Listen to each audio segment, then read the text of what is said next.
Reimagining the future of L&D for senior leaders. Mr. John Kallelil, CEO, XED. Mr. John Kallelil is CEO of XED. He understands that we live in a complex world full of paradoxes and contradictions, in a world marred by information overload and digital overkill. Clarity becomes power. It is with this intent that he founded XED in 2015 to enable individuals and organizations to lead with clarity, order, and purpose. Let me go back. So you get to see all my slides now. Yeah. You will know what I have skipped. All right.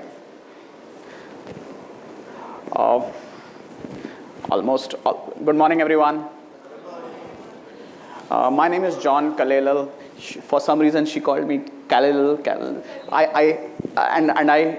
My colleagues outside are saying that I'm far more energetic. I'm sounding a little lower right now because I've come after 23 days. I have been traveling outside the country for 23 days. I just landed yesterday.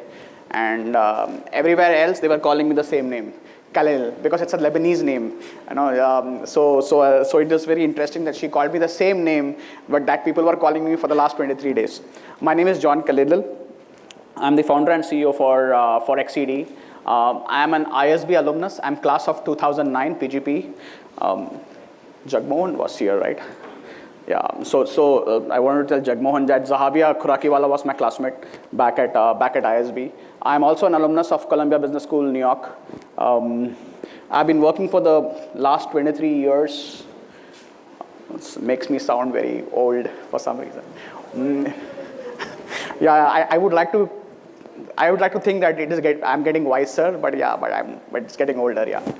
All right. So let's start with the conversation. We'll try and I have only 20-25 minutes, so we'll try and make this very interactive as possible. Even before I come to here, let me ask some questions. How many of you use Facebook? Superb.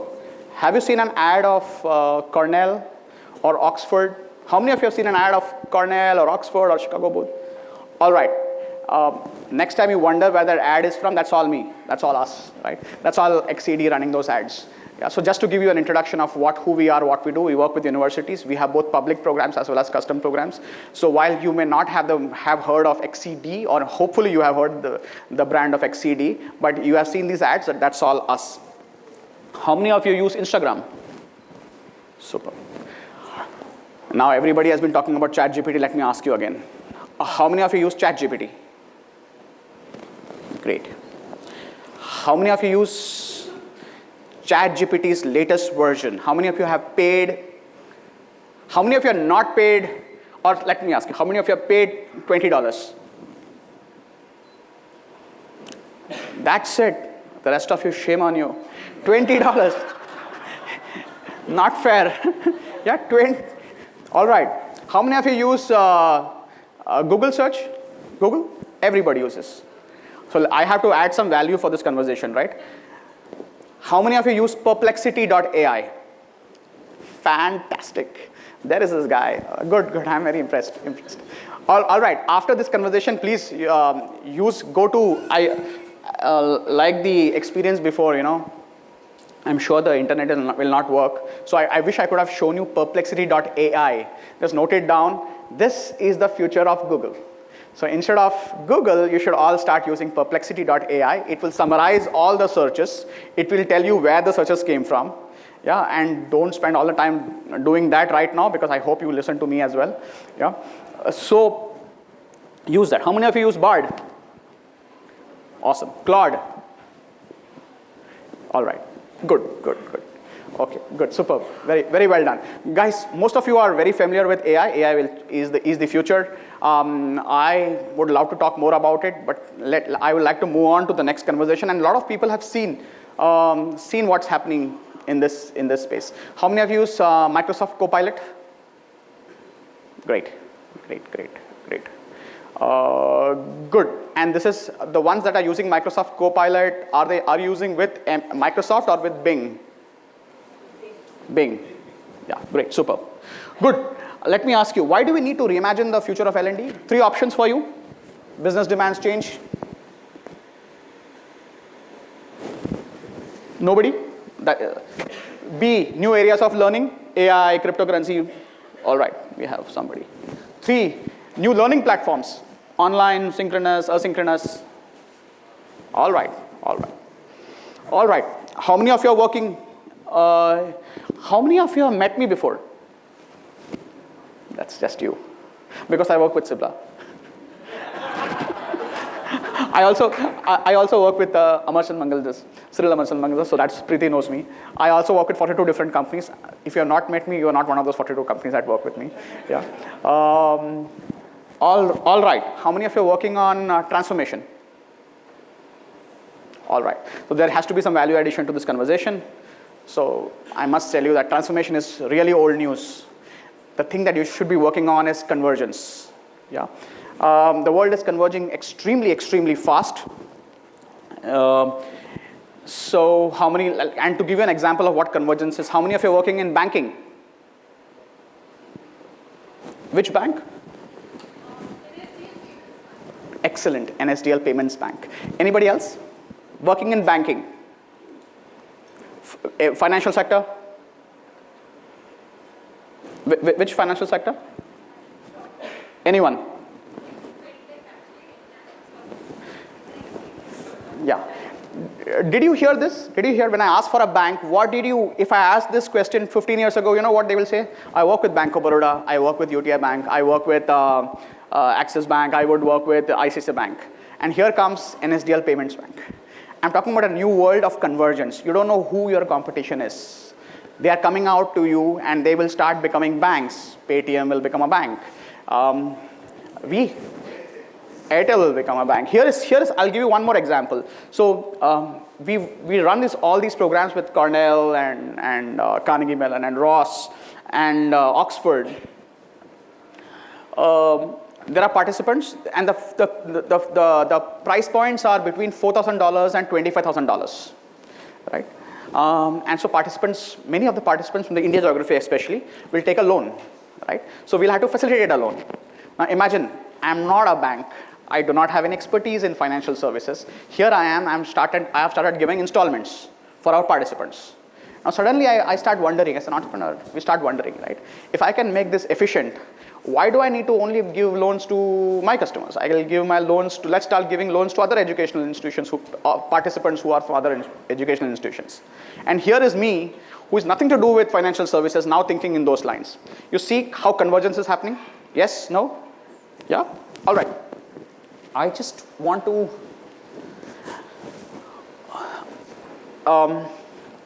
give you one framework on how we are progressing. We started off with Career 1.0. I just want to give an example of Career 1.0. People pick up a job, you stay in the job for 30 years, you retire, people give you flowers, and you say goodbye. Fair enough? Yeah? How many of you are working on these jobs? All right. How many of you have changed jobs in the last 3 years? All right. Guys, what happens over here stays over here, right? Yeah? You don't have to inform anyone. No, let's not take pictures. All right. So quite a bit of change. So we are not part of Career 1.0, but there are still people who are in Career 1.0. Who are they? There are people. You know them. Who are they?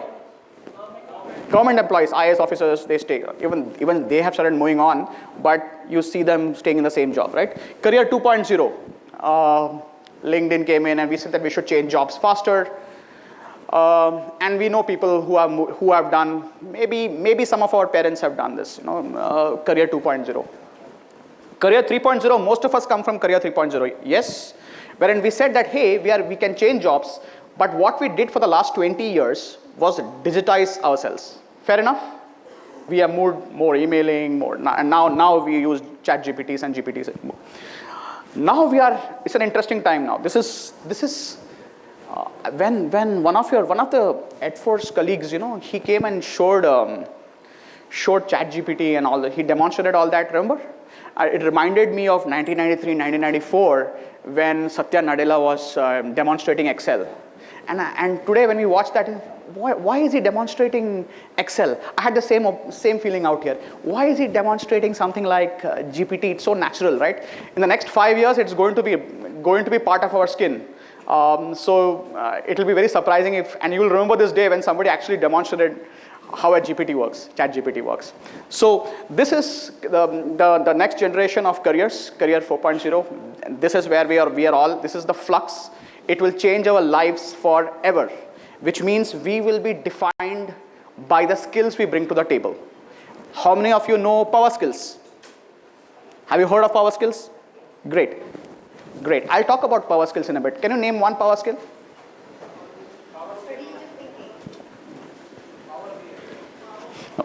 But I'll come. Yeah, I'll come to that. So please remind me. I don't know how much time. Yeah. So please remind me. Last thing I should be talking about is power skills, and we'll close the session. Okay. But I want to talk about it because that will differentiate us from AI. Right? We have to look at things that. How many of you? All right. While this is on the screen, I just want to ask you. I can't talk about this. How many of you think that AI will take away jobs? Great. That's it. How many of you think that AI will replace human beings? At least on some aspects. Yeah, I was hoping for. There's nothing wrong. AI should replace human beings. Yeah. Who doesn't think so? You don't think so? AI will represent human beings? Okay. Excellent. It will complement. So I think so. A lot of jobs will go away. Correct. But it will replace human beings for something. Yeah. For some jobs, you know what the jobs that they will replace? Loudly. Sorry. Could you speak up? That's right. Complement and empower. So AI will take the jobs of those who don't use AI. Fair enough? Okay? And we know that. Sorry, you're saying. Human, I'm not sure about that because there are AI robots who will now perform surgeries. So we can discuss that. But everything that can be replaced will be replaced. No, and we'll talk about power skills in a bit. But it's a whole new world opening up, right? Wherein, if some of you are following me on LinkedIn, many of my posts are AI driven, right? I'm posting out there, but I'm talking to you because there is a bot working for me over there. You're with me on this? All right. I just want to give you one framework. There is only 7 minutes left, so I have to give you something to take back with. One, Preeti, you have seen this before. Yeah. All right. You should know where you're going. We should remove barriers to change and look at continuous learning. I'll just skip this part. What are the greatest challenges of being an HR leader today?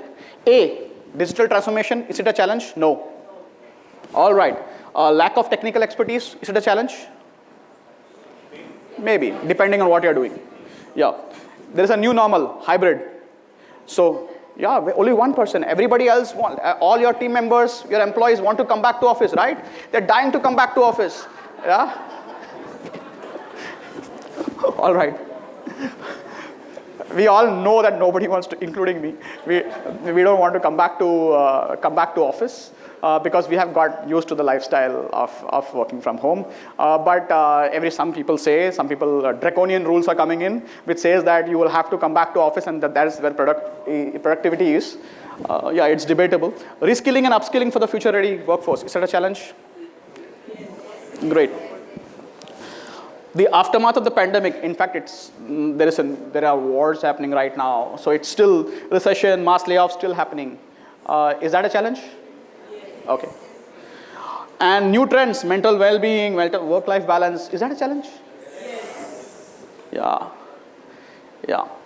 In fact, one of my colleagues put in her papers yesterday, just saying that, hey, for this reason alone, mental well-being. Yes, sorry, you're saying something. Yeah.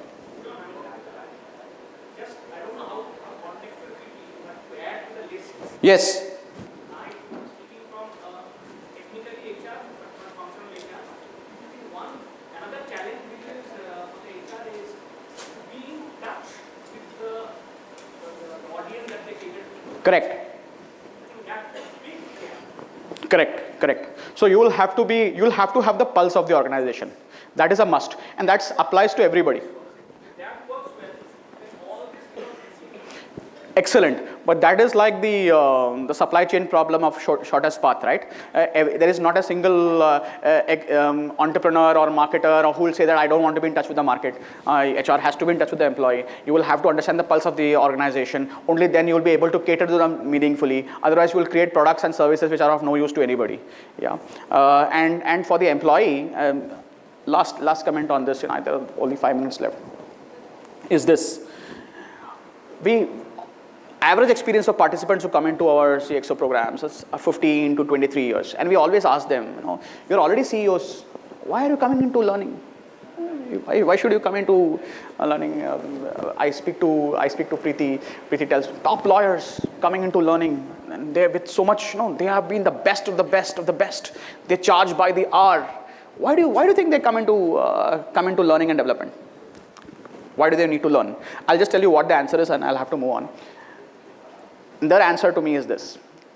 And this is coming back to having the pulse of the organization.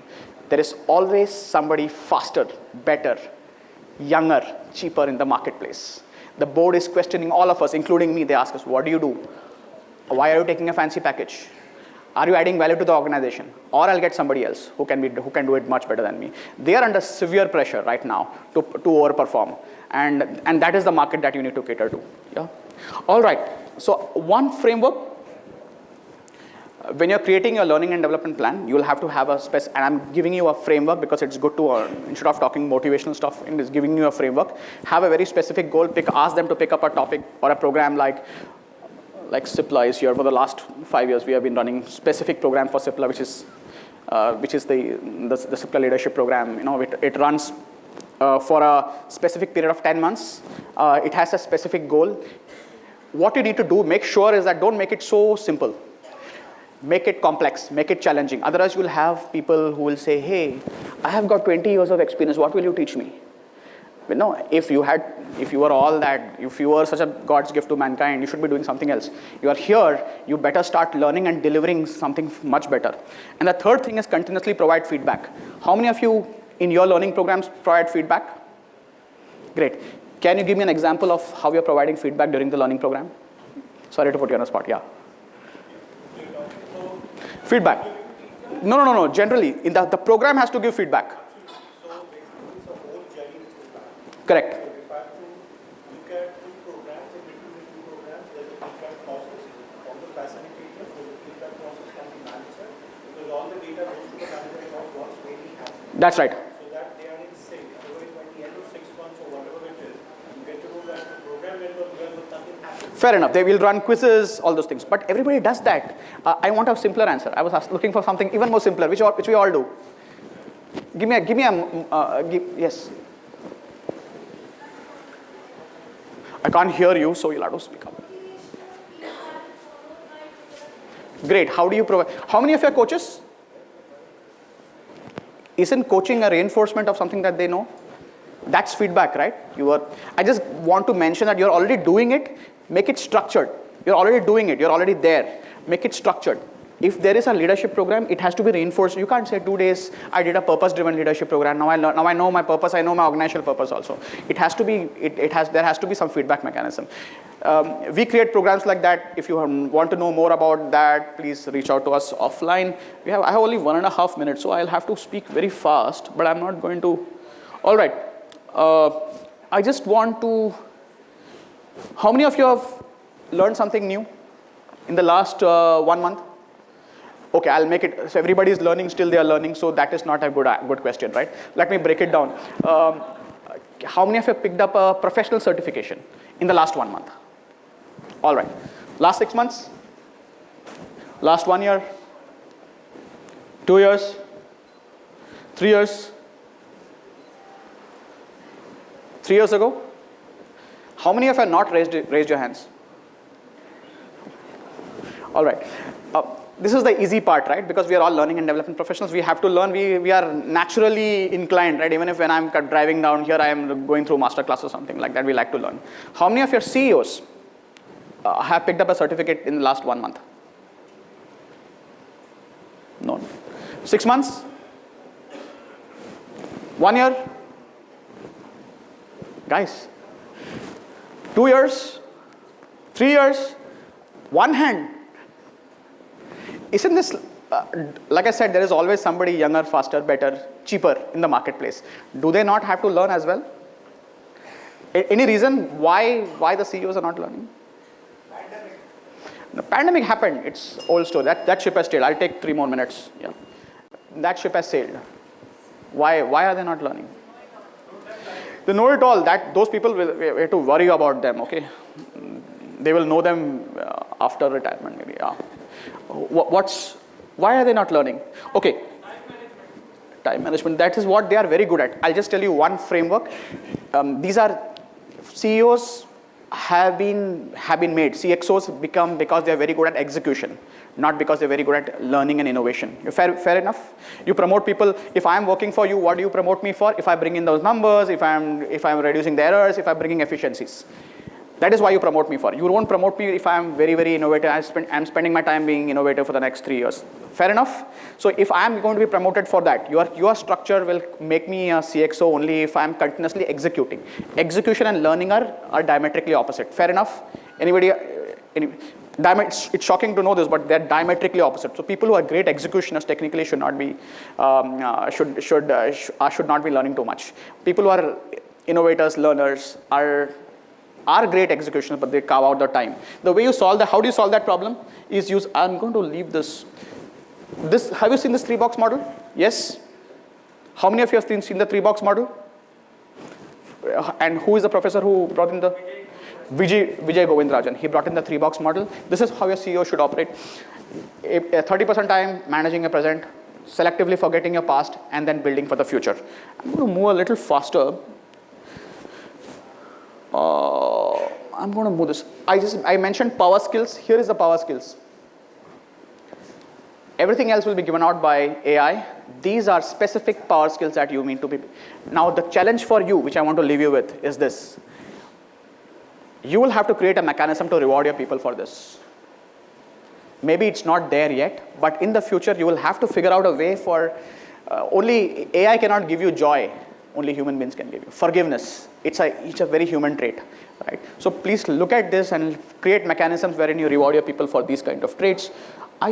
Since we're talking about AI, I just want to leave you with a live case study on how AI is transforming learning and development for Fidelity. Here is an example.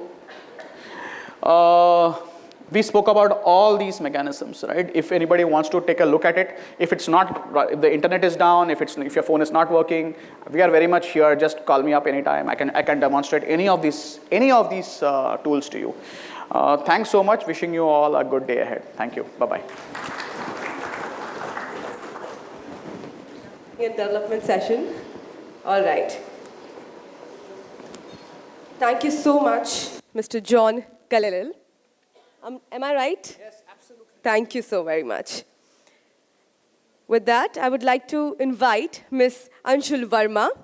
She's a co-founder and executive director of Rohi Global Consulting India Private Limited, to felicitate Mr. Kallelil.